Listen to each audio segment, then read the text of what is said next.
కథలెన్నో చెప్పారు, కవితల్ని రాశారు, కాలాలు దాటారు, యుద్ధాలు చేశారు. ప్రేమలో తప్పు లేదు, ప్రేమలో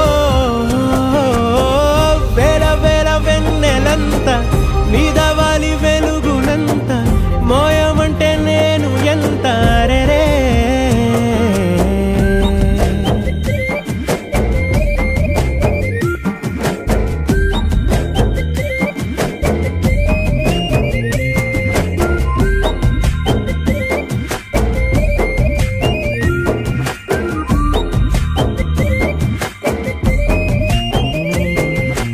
ఆకాశం తాకాలి అని ఉందా, నాతో రా చూపిస్తా